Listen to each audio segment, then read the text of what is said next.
Most people who are advertising on YouTube are not leveraging what's called custom segments. You can build your own audiences based on what people are typing into YouTube, like keyword focused audiences. You can use like keywords for intention. You can use websites. You can use apps that people go on. There are lots of different ways of building an audience, and those need to be leveraged a lot more from brands. Hello and welcome to the Perpetual Traffic Podcast. The show where we talk about how to grow and scale your businesses, and not the show where we discuss how many tabs is too many tabs in your browser. Exactly. I'm Ralph Burns, the founder of Tier 11. And I'm Lauren E. Petrillo, the founder of Mongoose Media. We are so glad you joined us today. And one of these days, we're going to figure out what the hell the E is. You're lying. You're lying. Come on. You usually...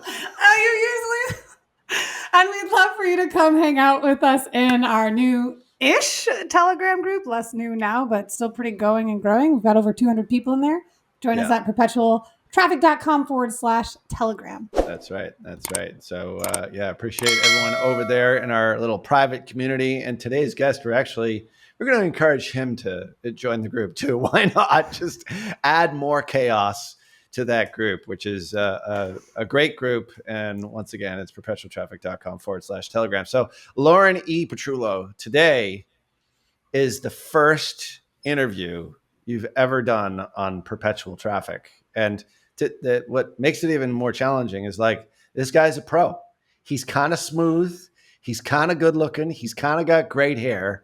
He's been on the show like many, many times. So, and he doesn't like Qasim, which actually is advantageous to you.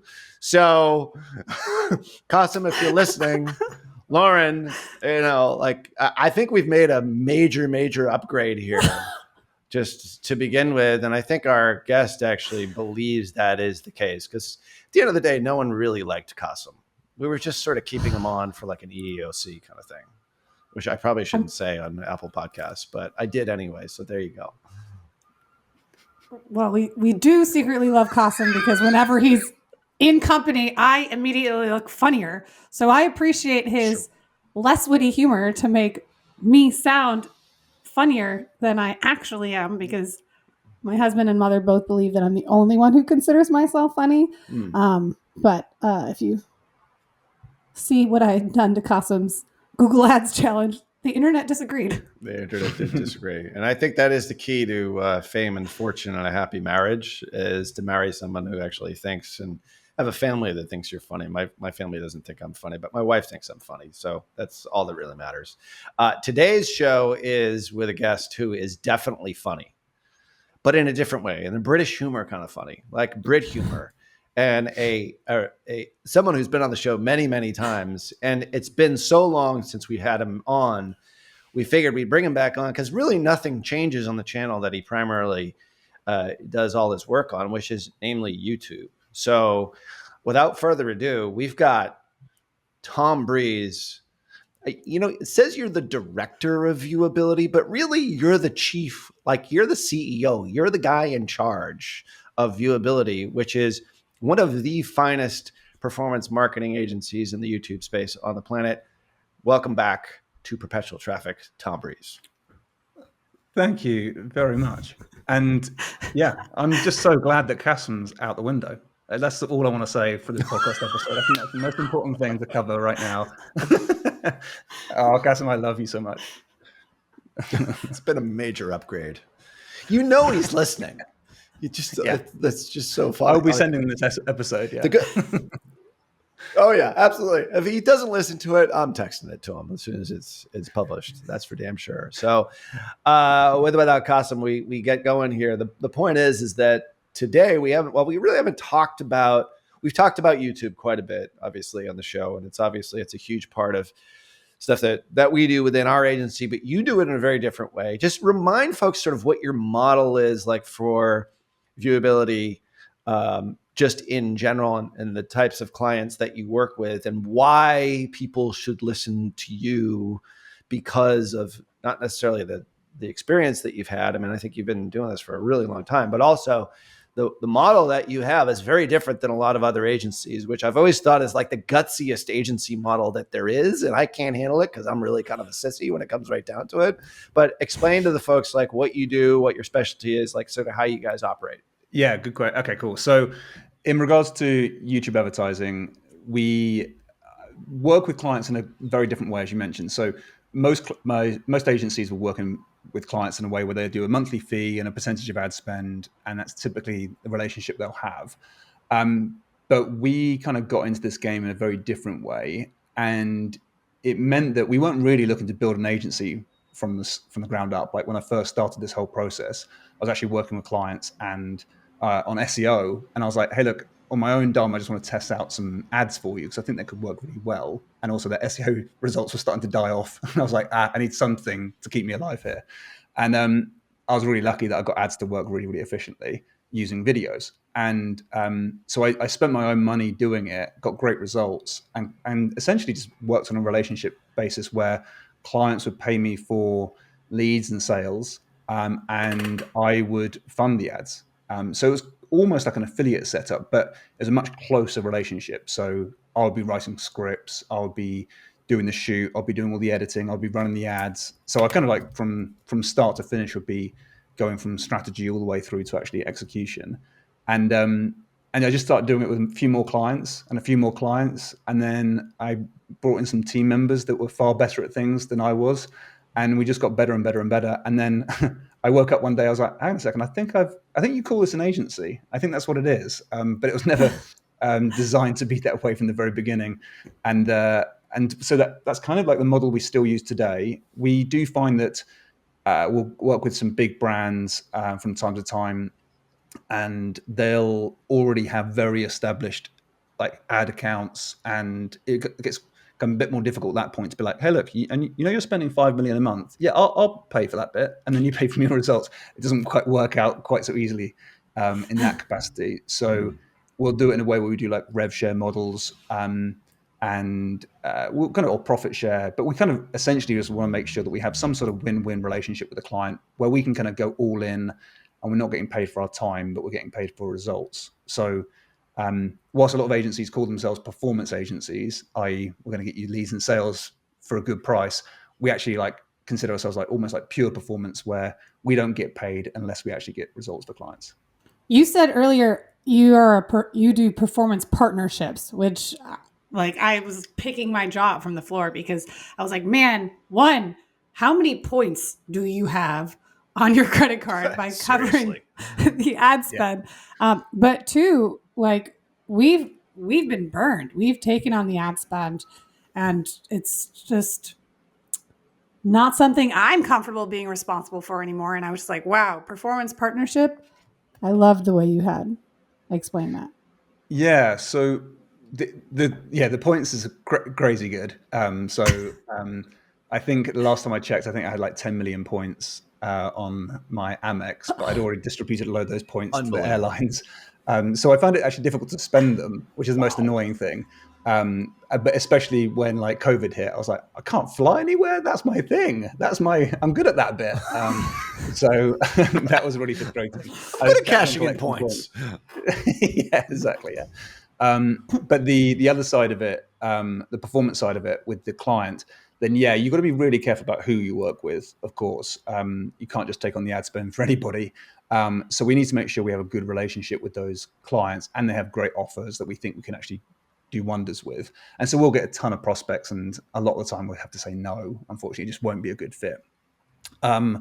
So that's a bit frustrating where we just can't. But the thing is with performance models, it's like there's a lot of agencies out there that would take on the business knowing that they probably won't get a great result, get their 6-month retainer for doing minimal amount of work, and then look at that as a business model. And I'm like, okay, I just don't like that. Doesn't sit well with me, because we are brought in to do like a hard job. Like YouTube advertising is not easy, and there's a lot of moving parts. But when it does work, I far prefer to be in a situation where I get to work with the client and grow with them, because then our monthly invoices out to clients get larger and larger and aren't capped at any stage. But the clients always like love it because we're baked in, and we don't charge for creative, we don't charge for all the bits that need to go with creating a really effective account. We're just like, look, we'll just handle that. We'll get it done because all we want to do is be incentivized to get results for clients. And it also, the big thing for agencies, which they miss, is that anytime someone comes to us, I reckon our close rate's close to like 95% of the people we want to work with. We'll lose one every now and again, like lose a deal every now and again. But the close rate there pays for itself because of our model. Like people get attracted to the model. And so as an agency, it's like, I don't have to spend any money on marketing or advertising for our own stuff. And our close rate's really high.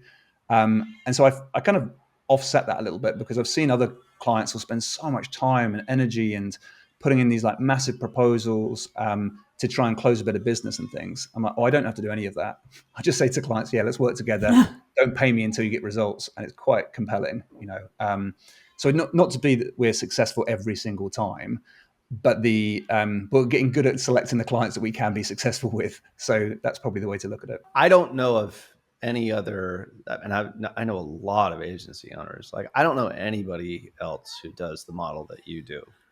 And it was funny because like when I first got into this space, we kind of stumbled across each other and became friends. And like, this is years ago now. And I'm like, wow, there must be other people out there. Cause I was kind of new and because I stumbled into it, the same thing. I was doing SEO and then SEO got hard. And then people were like, can I pay you to do this for paid media? And then all of a sudden one day I'm like, shit, I actually have like an agency in air quotes. And then I went out and I met other people and I've never met anyone else that does that kind of model. So if you are thinking about like, oh my God, that sounds great. Like, let's blow up viewability and like fill out the contact form. You guys are pretty damn selective to make sure that everything works out on both ends. Cause there's a huge trust factor that goes along with it. And this is for any agency and for any business. If you do go to this kind of model, like you have to be really sure. So we have some level of performance modeling that we do, but it's usually after we've done the fee for service model. We're like, we know, like, and trust each other, and we can go in this different direction. We know you're going to pay your bills on time. You know, you're not insolvent. Like there's a lot of things that go into that. So if you're going to, get interested in what Tom is doing, because you listen to what's happening here on Perpetual Traffic, that is a part to the whole process, which I think is a really smart business model. Be very, very selective. And ultimately it's about success for them, the client, but also for you guys, Well, yeah, likewise, our job doesn't finish at generating the lead or the sale, especially for our rev share clients in particular. Like we'll look at every part of the business of how we can improve that conversion. So whilst we won't be experts in every aspect, I see problems that clients have on a daily basis that are they trend across all clients, and so we probably max out around about 20 clients live at any one time, just because we can't deal with performance like that for lots and lots of clients. It's just our team isn't big enough, and we need to be really, really experts. Building an agency is not necessarily the easiest thing to do, as any agency owner will tell you. But I definitely feel like having a small bunch of clients that really well, their businesses really well. If you notice things that you're incentivized to improve, you can then say, well, hang on a second. Look, I know that the ad counts are dialed in. They're working really well. We're slowly scaling. Everything's looking good. But wow, that sales team performance really fluctuates on a weekly basis. What the hell's going on over there? Like, let's have a look at that. Can we try and fix that? Like, not to say I've got all the answers, but I know at least where to point and say, that doesn't look very good. That needs changing. And I'm very good at like setting it up so that I have kind of lead measures and lag measures, like canaries in the coal mine type thing, where I can say that number fluctuates and I didn't like the fact that fluctuated. Whereas a client wouldn't necessarily look at that. And then 3 months later, like, we had this problem. We've only just uncovered. I'm like, yeah, I could have told you that. Well, I do now. I tell people early on. I say like, I need to know all these benchmarks and need to make sure everything's running smoothly. Because if it could be a quality of traffic issue, and that can sometimes be what it is. Normally about 5% of the time. But I'll get blamed 95% of the time if like the conversions drop. 100%. Yeah, exactly. Yeah. And I get that. We're all like shaking our heads like, yes, we understand that part. 100. Yeah. It's like, yeah. It's not me. It's actually you. Right. Exactly. Yeah. So there's a but lot you of have this invested. And, yeah. So yeah, sorry, it's a case of like understanding what to look for and being like, I've noticed something moving in the wrong direction. Was that my fault? Because it could have been, but it also could have been this huge factor over here that may be worth investigating. But yeah, sorry, Lauren, you were saying I interrupted you. No, I was thinking you have this almost like equity investment into their brand because you're front loading so much of that ad spend. So you're not encroaching or threatening any other department because that's not something you're fulfilling on. But you come in as a stakeholder with the end goal of winning for all parties. Where, I mean, Ralph, I'm sure you would say the same in our agency experience. That encroachment can be really threatening or triggering at times for different brand partners you work with, depending on their previous PTSD with other agencies or what have you. So it's, I'm so impressed by your model. I feel like I sit on the board sometimes with some clients where it's like I just look at all the numbers and I'm not looking to test anybody or break anything, or I'm just looking at saying, cool, what are the benchmarks? Let's hopefully keep those stable. And often is the case that clients won't even have the benchmarks, don't even know what a good result looks like sometimes. And so there's a lot of it feels like when you uncover and look under the hood for a lot of companies, and I kind of it's like going to the doctor, right? You kind of you don't want to do it, but like sometimes the doctor will tell you certain things. You're like, okay, cool, I should probably fix those things. And that's the beauty of it. Is I tend to look at it from quite a mathematical standpoint and say, well, what are the numbers? Let's make sure those stay consistent. And I know there's always a story behind each number, but it's a case of understanding what to measure and make sure that those numbers add up each week. So it's it gets quite intense in a good way, and we kind of really get to turn around companies quite quickly sometimes. Yeah, super impressive. So let's talk about we haven't had you on perpetual traffic in quite some time. There's been a few changes along the way, and let's talk a little bit more along the lines of what the future is of YouTube ads, how things have changed. Obviously, there's the effect of paid. There is, there is the content creator. There's the influencer model here. There's shorts. I think the last time maybe they were just introduced. I think the last time we had spoken. So, sort of give us sort of a broad sense as to like how the YouTube landscape has changed, and also what you're sort of seeing in the effect on unpaid advertising at this point. Yeah, there's so much that's changed. And if I go through that kind of fundamentals, there's kind of like 5 A's I would go through. Maybe we can kind of like list them off a little bit because it gets quite crazy. So one of the A's is audiences. So who you're essentially targeting. So if you rewind the clock like 2 years, then you would have very granular ways of targeting people based on what videos they're watching or what keywords they've typed in, and what channels they're kind of watching and that type of thing. So you could get really specific about where your ads showed up and how they showed up and when they showed up.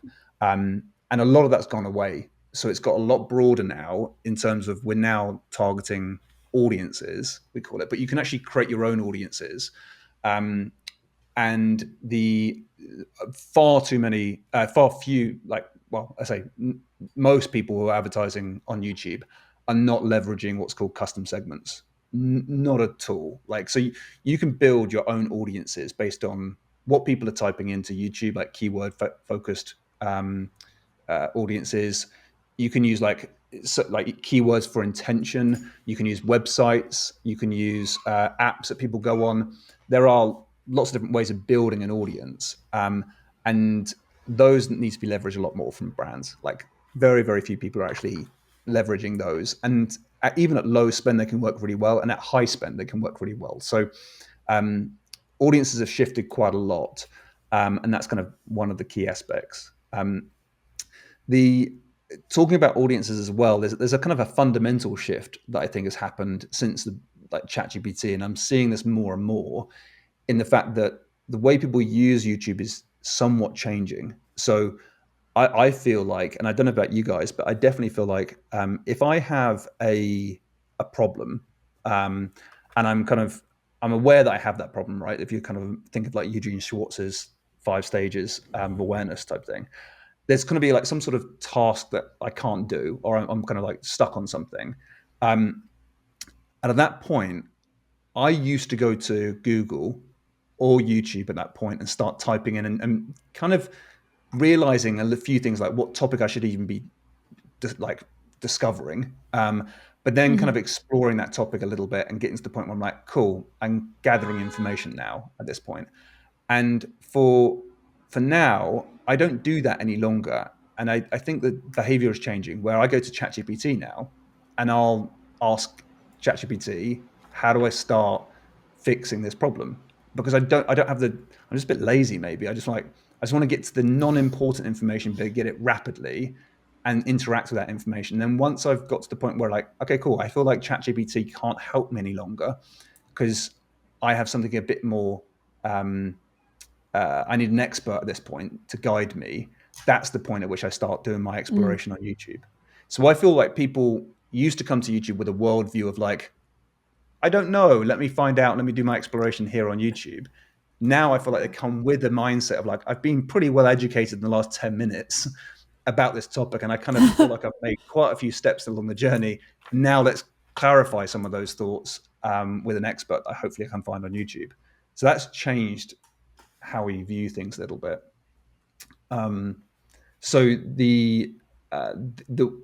if you hold that in mind, that changes the way we do ads essentially, because we sometimes have to unpick a lot of those worldviews they've just developed in their heads due to ChatGPT, and we find the ads that we run that are able to address that quickly work a lot more efficiently.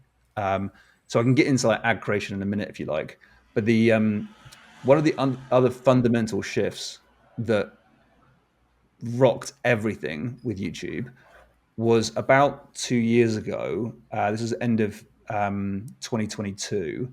The YouTube was really struggling with getting more users on their platforms, and they were also struggling with like keeping them on YouTube for a long period of time. And if you look at the graphs back in the end of like Q4 in 2022, like the numbers were dwindling, so to speak. It had been for years and years, just going up and up and up, more users, more watch time, etc. And that started to plateau. And that means that YouTube can't show more ads. They can't keep on growing. And they tried a few things. Like you probably saw at that time, YouTube started showing not just one ad anymore, but now 2 ads. It'd be like, before you watch this video, here's ad 1 of 2. That was like the kind of clever move they made. Yeah. Right. Clever or annoying? I mean, whose side of this conversation are you on? True. Yeah. What they did is that they made a fundamental shift with the way that they charge you. So I only found this out from like looking at all my data points, but I was like trying to look at every data point I can control, right? So I've got like click-through rates. A better ad gets a higher click-through rate. That was my assumption to start with. And then I can control how many people go to the website and how many people convert on the website. That's like under my control at that point. And then how much revenue I make from them, again, that's under my control because I will decide what my price point is for my product. So I've got all this control. The only thing I didn't have control on was the CPM. And I didn't really know what influences CPM. And so there were some obvious things like, well, in Q4, the competition increases and therefore you're going to have a higher CPM. Cool, I get that bit. And then there were also things that YouTube were changing to say, well, if you have a longer video, we'll charge you a higher CPM because you're essentially taking up more real estate or more time from the user. So you get charged more from that standpoint. And there was like seasonality, there was fatigue that came in from ads, but all these things would have a minor impact on the actual CPM. So I looked at all the ads we'd ever run and we noticed a huge fluctuation in CPM. Like we would go from $10 to $100 in the space of a week. And we couldn't put that down to seasonality or anything else. And what we realized is that the CPMs were paired with click-through rates, which I didn't expect that. I didn't expect there to be, as the click-through rate increased, the CPM increased. That was not a relationship that I was looking for. No, you're being punished for doing well. Right? Exactly. That's what I was thinking. It's like, well, hang on a second. I'm meant to be doing a better CTR, but if I keep on increasing the CTR, my CPM is going to go up. I literally just spend the same amount of money to acquire the same person. even though I feel like I've done a better job in my ad. And then I realized what YouTube were doing. They were essentially saying, if people click away from our platform, we can't show them ads any longer. So we're going to charge you more money to do that. Of course.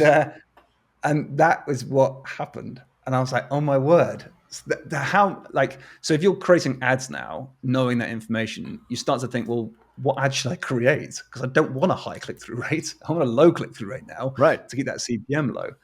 So the trick now with YouTube ads is essentially to super qualify your audience from the ad itself, so that you only have people that are clicking through that are informed, know, like, and trust you, and know what the next step is. So they're kind of informed about what to do next. And we found that massively improved our performance. It just so happened that we normally go longer. We have longer ads. And whilst that pushes up the CPM a little bit, so if you have a longer ad, your CPMs go up a little bit, Right. you'll often find you hit a plateau, like the CPM will plateau out at a certain point. So you can go longer and longer and longer. Let's say, for example, you had like a 1 minute ad, it'll probably be a lower CPM. A 3 minute ad would be a little bit more, a 6 minute ad a little bit more. But if you do like a 12 minute ad, it wouldn't really increase that much more. So there's as soon as you go really long to like a 10 minute ad or a 15 minute ad or something, then the CPMs don't really creep up any further. So we found like a really good system is to have like a 10 minute ad to a 15 minute ad.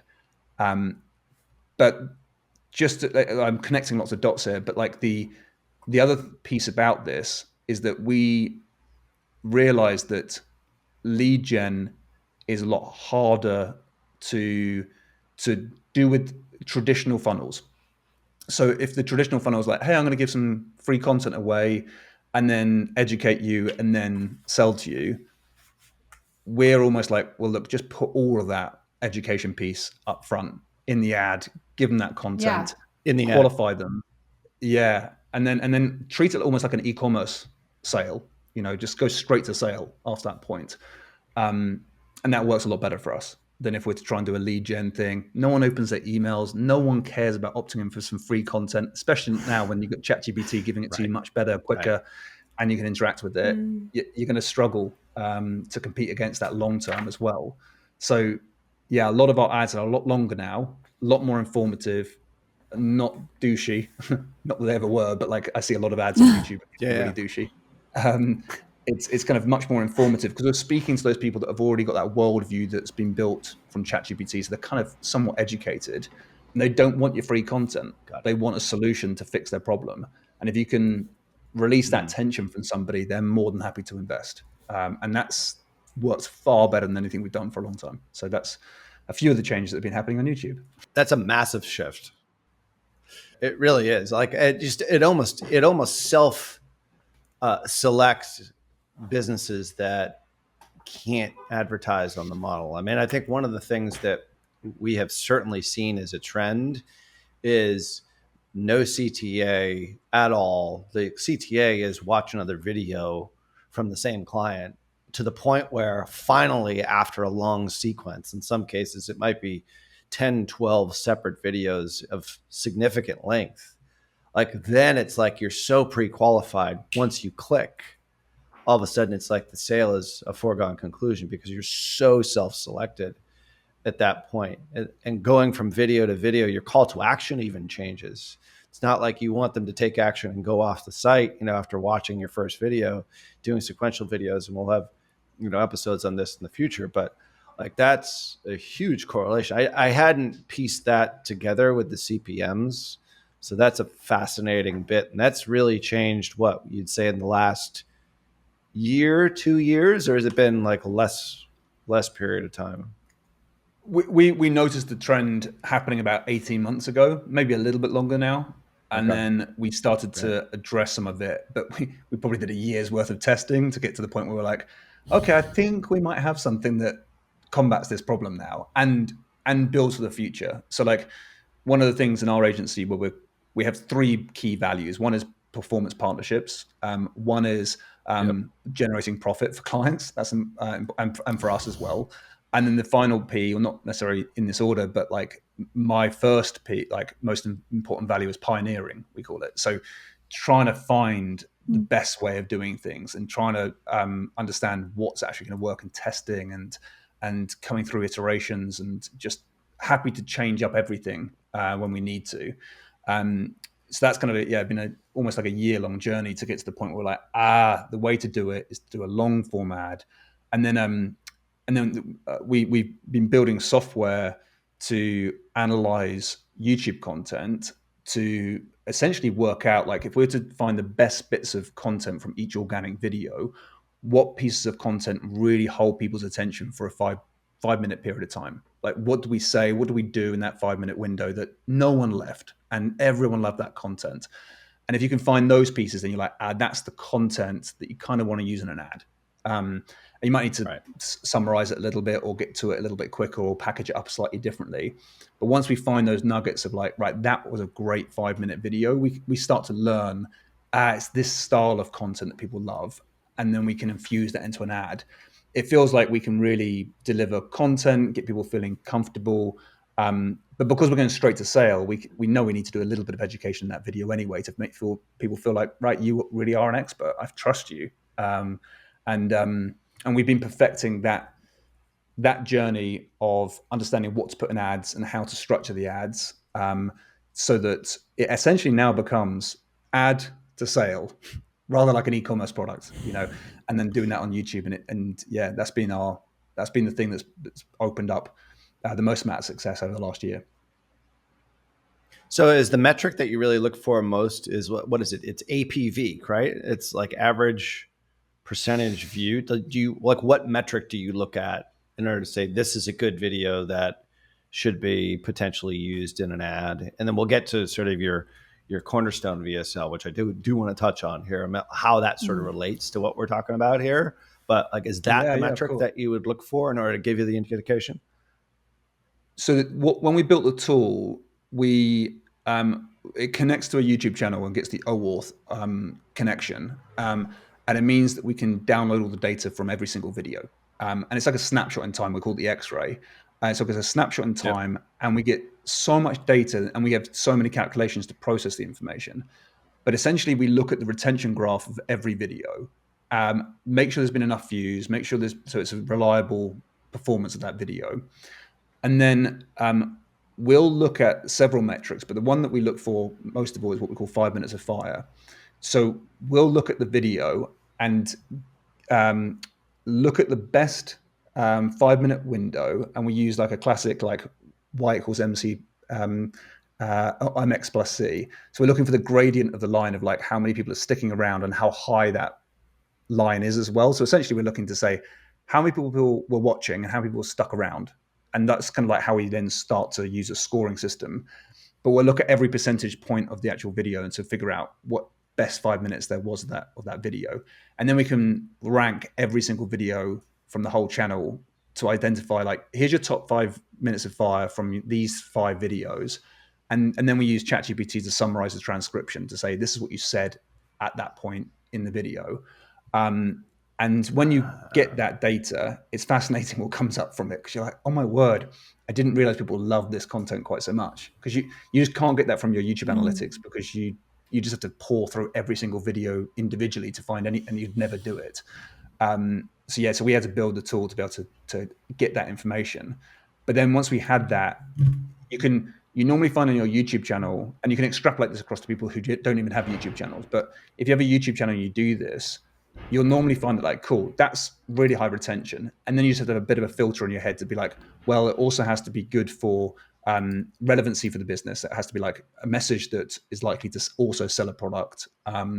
And also it has to be a message that's going to have pretty good reach naturally. So if I was to talk about something that's really, really specific that wouldn't really attract to the wider audience, then I might be like, okay, cool, I have to, whilst that was great content from the stats, I have to put like a kind of a thought process around it to say, well, that's great, but I can't use that bit. So you just did a bit of like a filtering process mentally, just to say, right, we've got 10, maybe let's take 3 of these, and they'll kind of like be good content that you can take forward into like more of your, as you say, Cornerstone VSL, we call it. Got Got it. Makes sense. Tell us a little bit about the Cornerstone VSL. Is that in essence the Cornerstone VSL, or like what is it specifically? I know this is when I Yeah, believe you've talked about this it's before, but it seems like now it's even more important than it ever was. yeah. We kind of we deep dived into this one because we wanted to have something where we could help clients essentially close better um, by putting a lot of their content up front without an opt-in, without having to have like a website that performs really well, without having to have lots of moving parts. We wanted to have like one video that would close a viewer, and then we wanted to be able to use that video in multiple places. So it might be on YouTube, Facebook, wherever you wanted to use this video. It could be on your website, but have a model where we could say, right, we can write these for clients, and and have them in like formulaic, so it's there's a structure to it. And so we kind of built out a model whereby it kind of follows a 3-act storyline, which is like very familiar with film and TV and that type of stuff.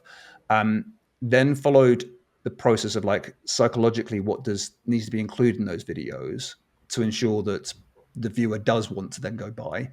But then also take into account like it has to be a story that is elegant to talk about.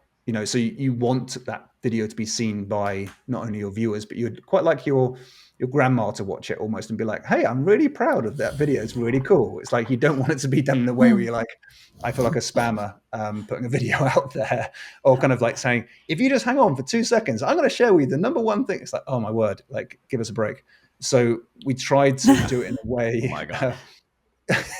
Yeah, right. The douchey videos you alluded to earlier. Precisely, right, exactly. And I must admit, I'm guilty of that. That's why we see in so part. much less of them To that now. extent. Thank God for that, actually. Like Yeah. it saved us. Yeah, I think the FTC jumped in on some of those. Yeah, they might true. have. Yeah, exactly. Thank yeah. God for the FTC. No, we don't want to say that either. So anyway, Yeah, we love the FTC. Yeah, but the 3-letter agencies we just love here. Yeah.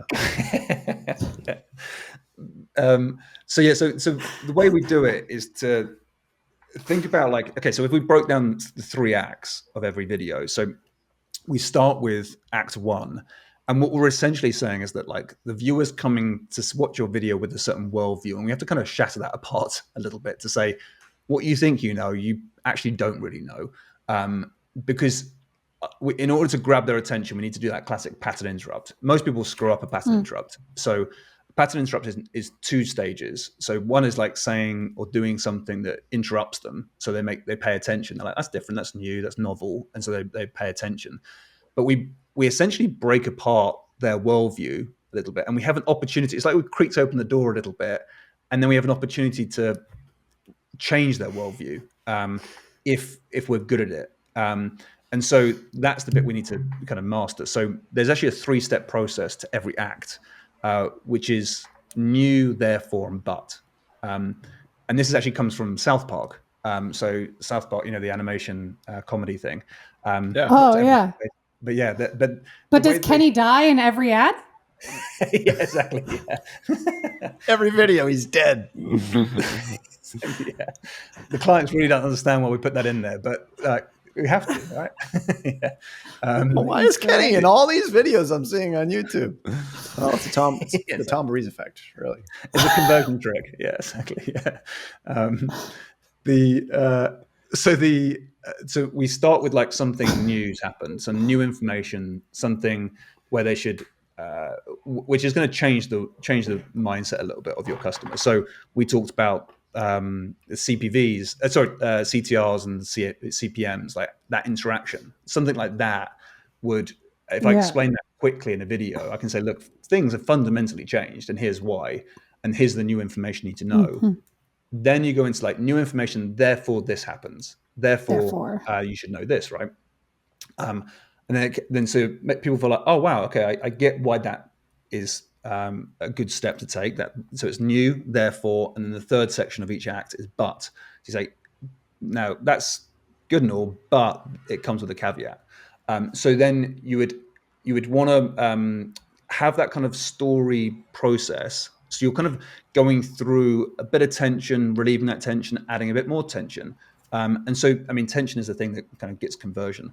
But those steps are really important. So something new happens, therefore this has to happen, but you probably don't know about this just yet. And Act One is about breaking someone's kind of worldview, a current worldview.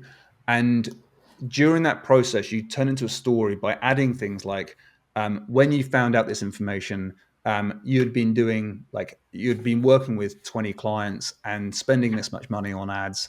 And so you build your credibility, but you also might want to share with people like your vision. You can say, look, our goal, our vision is to make sure that this happens. This is how we want to better the world, perhaps, or something that's really important.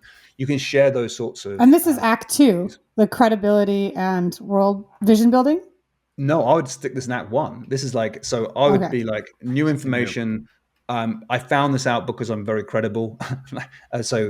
I'm kind of, obviously you wouldn't say it in this way, but you're going to want to add that credibility in there. And then you want to say, and my vision was always to do this for people. So it doesn't matter what brand, I mean, it doesn't matter what information or what sort of thing you're selling. It's like the information is always a similar flow of information. And so you then say, right, so this traditional method has kind of been disrupted, and there's a new way of doing things, and here's the new way, but there's a problem. And the problem is normally the solution is good, but it's still not great. It's like you fixed the immediate presenting problem, and it's good. It's like a plaster. You put the plaster on, and it's done a job. You've done what you're meant to do, but it's still not fixed everything. There's still something else that's causing these results to not be brilliant. And that's where you say, right, and this is coming to the end of Act One. So the but is normally like saying, but good's not good enough for us. Our values are such that we want to have the highest standards. And if you're anything like us and you want to say, like, here's our identity, like, be like us. And if you want to kind of work with a company like us, our types of clients work in this particular way. And what's really important for us is we dig deep and find the actual problem and solve the problem for good. So how do we do this? And then you start moving into Act Two at this point. So Act Two now, as you say, so you kind of dug deeper into the problem. You try to find out exactly what the real root cause is. And if you can find that root cause and you say, well, why is it that CPMs and CTRs were paired? Why was that? Then you can say, it's because YouTube was struggling and YouTube actually needed to make more revenue. And the only way they can do that is keep people on the site. It's like, oh my word, everything makes sense now. You know, with that revelation you had in your head, Ralph, just a minute ago, that kind of like you allow the viewer to connect the dots a little bit. So like, that makes sense. Like we were doing it this, that translates across to other things we've seen as well. And people start connecting those dots up. And by doing that, so once you've found that root cause and the viewer naturally says to themselves, they'll say something like, oh my word, that makes so much sense. And if you can get them to say that in their own heads, two things happen. One, they get closer and closer to you as a brand. They're thinking, okay, I've seen this expert insight I've been looking for. That's like one thing they'll have in their head. And I think, wow, this is different to what I've seen. But at the same time, you've also done, like, you've poo-pooed any other solution they were potentially thinking about, because those other solutions haven't figured out this deep-rooted cause and don't have a solution that fixes that yet. And that's the piece where they'll make that conclusion themselves without you having to say it for them. And it just differentiates you and positions your whatever you have to sell next in a light that someone's like, okay, this must be the ultimate solution, because you've spoken about my problems, perhaps. You've also identified how there's a problem in the marketplace in Act One, and therefore there's a change, and it worked, but it wasn't brilliant. And so you went deeper and you found the real root cause. Because once you know that real root cause, so that's the new section of Act Two. In Act Two, the second section is going to be therefore. So therefore, knowing that root cause, you redesigned your solution. And what we normally do at this point is we'll go deep on some of that best content you've got from the 5 minutes of fire, or we'll just gut call from a client. They'll be like, oh, my customers love it when I talk about this stuff. It's like, great, do that, educate people for a short window. But really what you want to do is make sure in this kind of therefore section of Act 2, they're seeing that you're addressing that root cause issue and how your product is superior. But you also want to have the fact that whatever change you'll make, it sounds like a big mission for you to be able to design this new product. It's like, it took time, it took energy, it took investment, it took a lot of work, but your mission was big enough for it to be worthwhile. And that's why we kind of mentioned some of the mission or the vision up front, is to say this is what we wanted the world to look like. And because at any time where it gets hard, you want to say, like, the reason why we did this and the reason why it's so important to us is because of our vision. And that's kind of that bit of that origin story as well. So we love people talking about, like, them as a kid, they already had like that natural trait in themselves to be this sort of person as they get older. It makes us feel like, oh wow, this really is the expert, because they're fired up by this topic. Yeah. And so these are the people that will go the extra mile, to fix these problems and build these solutions. So you had that big challenge, and then once you found the solution, you also need to show that your worldview also had to change. So what I mean by that is, because in Act 1... Is that the but in Act 2? Yeah, exactly right. That is the but in Act 2. So Act 1, we've changed their worldview. In Act 2, you need to show your flexibility change your worldview. Because what we need people to feel like is what you developed and everything you're talking about had a slight drawback, because everything has a slight drawback. Nothing is absolutely perfect. And so we need to showcase to people there is a slight drawback, because if you showcase a slight drawback, people trust you, especially if you're to go first and show them the drawback. That's the perfect thing to do, is to say, we developed this thing. It's perfect. It fixes the root cause. It actually works, and works really effectively. But the big challenge was, this next big challenge was, maybe it got really expensive. Maybe it was time consuming. Maybe it didn't implement easily with everything else you've got going on. Maybe it's a bit complicated. Maybe it's a bit complex. Maybe there's something that's holding it back from being absolutely perfect. And that's, again, where you might say, so this is the problem we had. We had devised the perfect product, the perfect solution. And it's going to work really well for you, because like, let's say, for example, the problem was you couldn't share it with the world because it had to be delivered on a one-to-one basis, and it took 6 weeks to implement. It works really efficiently, but it only works on a one-to-one basis. You're going to have an accessibility problem. So you want to talk about that and say it works really well, but only in this environment. So we had to then go back to the drawing board and work out how we could make this a market-ready product. So that was the but bit, but it wasn't ready to share, essentially. And then that's the point, again, you can talk about that origin story and saying the vision was big enough for us to actually make this effort and make it work. And then you move into Act 3. So you've got this kind of solution that works, but it's not easy to deliver.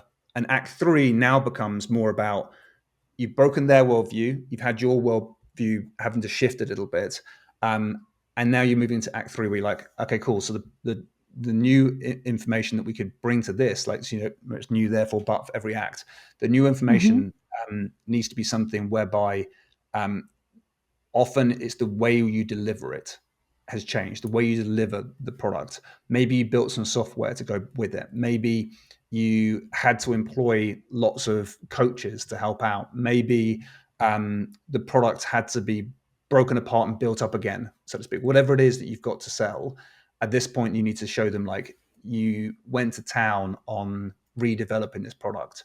And as a result, it fixed that problem. So now that it took a long time to implement before, that's gone away now. The fact that it didn't integrate well with everything else you work with, now that's gone away. It now connects beautifully. Whatever it is, you want to handle that problem and show them now it's better than ever before. And you do that by then bringing in success stories and case studies and proof, and build that status and show people like not how great you are, but how great the product is. and what sort of results it's getting for people, and try and demonstrate that as well. So that would be like the therefore. Like we changed it, therefore look at the results we've got. And the last piece is the but of the whole video. And this is where we add tension. So tension is the thing that is going to close people, like it's going to make people act. So tension could be found in things like scarcity, time's running out, or limited spaces available, or only a limited edition or something. So that's kind of like scarcity, how that's used. But it's very difficult to use that in a video ad that you're going to have running for a long time. You can't just kind of magic up scarcity for a long period of time. And Right. people try, but it doesn't like sit well with the brand in the long run. Or the FTC. Or the FTC, yeah, those pesky little FTC people. So the way to do this elegantly is to essentially give people earlier on in the video an identity. And we did that at the end of Act 1 in the but section. We said, people like us, we do things like this, essentially. So people like us, we will go the extra mile. We'll dig deeper because that's who we are. That's just our identity. That's we are doers. We're not dabblers. We're, I don't know, you can think of whatever wording you want to use, but essentially you're saying to people, if you want to do business with us, you have to be one of these people. And so the decision that people make is not about whether they're going to buy the product or not any longer. It's about who they want to be as a person. And that, if it's done subtly and done well, it means that people are making a decision to buy your product and become someone, and maybe even join your community, but they have to share the same values as you, have to belong in the same group as you, share the same vision with you. And then you get really someone who's going to buy your product, but buy into the whole like brand. And so they're going to buy multiple products. And we found that as a call to action, if we're able to do that, it sets people up so that they want to be part of your brand for the long term. And if you can pull those elements together in one video, it works really effectively. But it doesn't have to be just isolated to a video. It can work on the website as text. It can work in lots of different environments like an email, even text messages and things. But once you set that up, you start to realize that your communication gets a lot more elegant, a lot more effective, and it's just nice to present in that way. You know, it's you're able to be yourself and be very persuasive without having to use tactics or tricks or anything like that. It's more a case of just realizing what the customer wants, and a lot of the time they want their deep emotions to be fulfilled. They want their values to be aligned with you, and they take for granted your product's going to be very, very good. They love to hear the story behind it, which is what the whole video is about, the evolution of your product. And they get a load of advice around that as well. But if you allow people to feel like they're changing themselves by making that purchase, that's what really builds a lifetime customer value that is very, very strong.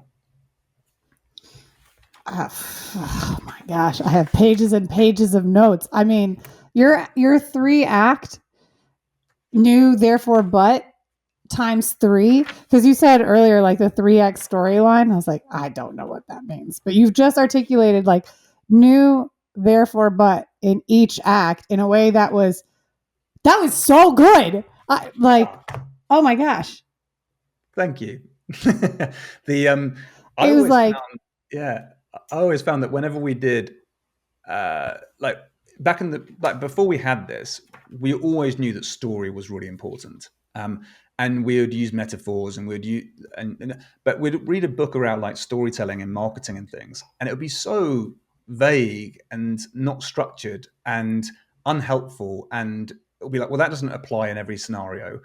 And so that's why we kind of tore it apart and started again, essentially, and said, well, look, we know what films are like, we know what movies and TV are like. That follows the same structure, but instead of it just being very wishy-washy and having like a protagonist and an antagonist, and it's like, well, we don't have that all the time. What we have is the evolution of a product. Every business has that, and a lot of the time it's not necessarily discovering it. It's more like just remembering what it was like when you first built the product, or when you first built the system, why you built it in the first place, and all those pieces are there. It's just uncovering them, and then once you've got that, you can pull it together. And so any brand that has had success and struggled, which is pretty much every business I would have thought, is is ripe for one of these videos. We call it a cornerstone because we really feel like it's the first message that your customers want to hear that builds something quite magical for them, like a new place for them where before there wasn't really a home for them. I know it sounds quite corny, but like I really do feel like sometimes we feel so lost and isolated as business owners that we just don't know where to turn next. And we've got lots of people trying to sell us anything and everything. This is a nice way of bringing it together in a way that is just feels right. Doesn't make you feel all icky, So, yeah. Well, they're selling on who they want to be, and like the triple butt, right? Like that was obviously beginning the pre-show when we had been chatting about our various thrones and stuff. It was like Act One, having a butt of who you are as an individual gives you that chance for them to feel heard and understood in isolation of these business owner communities, because it's like, oh, me too. Like I felt that way as well. Like I care about going deeper, but who I am as an individual in Act One allows them to align with it. In Act Two, you've got your butt that's specifically about how you're vulnerable, but it didn't work. It wasn't scalable. Let me show you again a chance for you to be like, me too. Being a business owner is hard, but I came across this hurdle. And then in that final butt, in the hero's journey of your 5 minutes of fire VSL Cornerstone, that final tension is, but if this is something you want to do, this is who you need to be, so that they've been able to not decide whether or not, like you said, they want to buy your product or solution, but do they want to be who can be someone that is going to buy your product or solution? That's it. Exactly. And the funny, it's so funny because it's like in January, loads of people join the gym and they feel like, oh, I'm now a gym person, and they buy that identity essentially, Yeah. And that's why it's so difficult when they realize they haven't been to the gym for 12 months. They think, well, I can't cancel because I'm canceling on my own identity. that doesn't feel very good, And so people want to change who they are most of the time and be like, I need to change who I am in order to get the result that I need. Which is very true. And this is the opportunity to do it. So we normally try and sell something that would feel like an experience for people. Like, so instead of it being like, come on this course, we might say, come on this half-day event, and you can drop all your concerns now, come to this half-day event, and we'll properly do this together. And that feels to people like I can, all that uncertainty I've got, I'm going to sort it out on that half day. We normally try and do experiences like that, because then it feels for people like there's a moment they can do it. And we love treating ourselves in the future horribly. Like, I don't know about you, but my calendar in the future always looked horrible because my present self is terrible to my future self sometimes. I'm like, yeah, I'll be up for that. Don't worry about that. Yeah, that week-long work. Yeah, I'll do that. Don't worry about it. Yeah, it's like when you get around to it, like, what have I signed up for? But that's kind of what we're like. And it comes to the same thing with purchasing. It's like, I can buy something now that my future self can handle. That's a very elegant offer most of the time. Fair. I feel so seen in this moment. Yep. Okay. So those 3 acts, in the beginning it said there were the 5 A's, and we had talked extensively about audiences. This was your second A about ads, where, part of your first new world shattering in Act 1 is making sure you're overcoming the potential 10 minutes of research someone came in from ChatGPT that you now have to correct and or validate, depending on what their prompts were and in their research. The second A was this ads. What are the other 3 A's in your 5 A's? Yeah, for success. So we talked about, we've skirted around some of those A's already. So audience is one of them. A lot of change happened there. Then we've got acquisition. So by acquisition, I mean like your offer, essentially. What does it look like? I think the traditional funnel is moving away quite rapidly because people just want information now and they can get it at their fingertips. Yes. Really quickly. So I think the traditional model is going, and I think that people are happy to purchase when they find the right brand they like. So that's why that kind of coincides with the ad and the Cornerstone approach, which is like, just give them what you can, give them that kind of information, that insight, that story, so that people kind of really bond with you and then want to do business with you and will buy straight off the video. And we found that's been working incredibly well for us. And so we normally go down that route of saying, well, the ads have to be like a cornerstone, and the offer needs to be something that is going to relieve tension right at that moment in time. So it's like they can buy, it means they've got a new identity, it means that they can come to that experience, but they can buy something that's aligned with what they need and want and delivered in a way that makes sense to them as well. So a lot of the ad is really telling people like why the product is delivered in the way it is, so that people can jump on board with it. So then it's buy straight off the page. And the beauty of that as well with your acquisition process is this kind of leads into the fourth A, which is like the your account, that's the ad account, is that when you're working with the AI of an ad platform, we're finding more and more is that if you give the ad platform certain milestones in a customer journey, like a lead, so someone signs up for something, if that's kind of a lowish quality step, but you're telling the ad platform that's what you want, the app platform will find you far more people that can do that step, but there'll be lots of low quality people. So you can go through something like a really like drawn out application form, so that you know that like if people do that, is really valuable for your company. And if it costs like $50, $100 cost per acquisition, that's almost perfect. So we kind of move away from a lead gen model and move towards like a sale, or like at least a very strong qualifying step. And we want the ad platform to get us more of those people. So you got to be really careful about your milestones, of like what you want people to go and do. And I would say lead gen's becoming more difficult to work with AI consistently and reliably, if it's like free lead gen, because you just attract the wrong people essentially. And leads are horseshit. Like, I will say it all day long. They're garbage. You don't want to lead. You want to know what your actual next measurement of success looks like. We'd pay for more. We'd pay more for less so that we don't use resources on trash. That's exactly it, right? And so we want the algorithm to learn that, to say like, hey, look, just get me high quality people, and I'm prepared to pay for them. And that leads into the fifth A, which is the aims of you as a business owner. Like sometimes clients will come to us and like, okay, we want to try and hit a 20x ROAS on the front end. I'm like, good luck to you. I'm not going to be able to help you, I don't think, because it just doesn't work out that way. As soon as you start scaling, you're like, well, okay, we're at 15x. No, I'm not happy anymore. It's like, great, we probably weren't going to be a good fit. We normally like to get clients and work with clients that have that kind of that realistic aim of saying, here's what our numbers need to be, and there'd be enough margin in there to really push and see what's possible. So it's just like sometimes there's a bit of an attitude or an expectation of clients, like in their heads of like what they want for whatever reason. It can be like they want to have really, really, really profitable campaigns, like great. But we normally find the companies that can scale the fastest is really companies that have a really good operation, a really good back end, and can actually deliver on their promise. And when you can deliver on that and then charge people for it and get great reviews for it, it all becomes like a flywheel effect. It's like all becomes very effective and just adds just a more like fuel to the fire, rather than ads being the lifeblood of the business.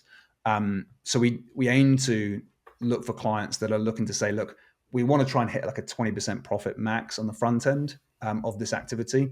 Normally, most of our clients are happy to lose a little bit of money on the front end because they know their back end is really strong, and then go scale as hard as possible. And so it's all about like what the aims are, what's like the focus, and keeping that realistic, because I think that gone are the days where traffic was super, super cheap. That's kind of gone now.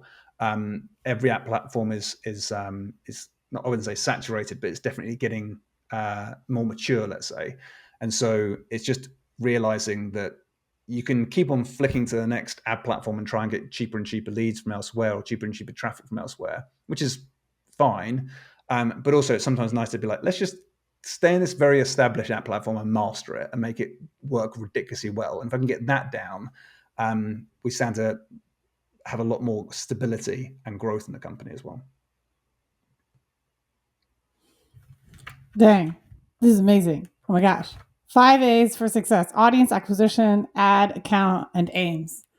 I mean, it makes sense how you've built your performance partnerships to work this way, because you have everything set up on the back end and you have the ability to make sure that the only people that are clicking are those that have been so informed that they've consumed so much content versus the previous way of driving curiosity to inspire a click.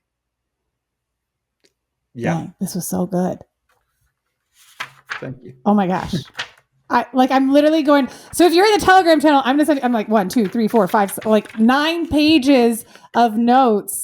If you weren't taking notes while listening to this, like re-listen to this and start over. Oh my gosh. Tom, that was amazing. That was like 7 master classes in one. That wasn't 5 minutes of fire. It was 50 minutes of fire. But dang. Thank you. Well, yeah, I hope people go use this stuff because it works really effectively. And I would like to take all the credit I can for it. My team are amazing. So normally it's the team that make this all happen. And I just stand at the front being like, hey, look, I'll take all the credit, but the team did everything. We have a really, really solid team that just know how to like we've all got very, very specialist knowledge in just YouTube ads. That's our one area of expertise. So any questions on that, we are fine. If you ask us to like make a cup of tea or something, we're like, oh no, don't have a clue how to do that. We're good at everything related to YouTube ads. That's awesome. Well, make sure that you do check out Tom Breeze, and also on LinkedIn. We'll leave links in the show notes as well. Make sure that you do subscribe and leave a rating wherever you listen to podcasts. Go back and listen to previous episodes. And of course, follow us over on our YouTube channel, perpetualtraffic.com/YouTube. Don't forget to join the Telegram group, and all the links and the resources will be in the show notes over at perpetualtraffic.com. So on behalf of my awesome co-host, Lauren Petrullo, Ciao. until next show, see ya.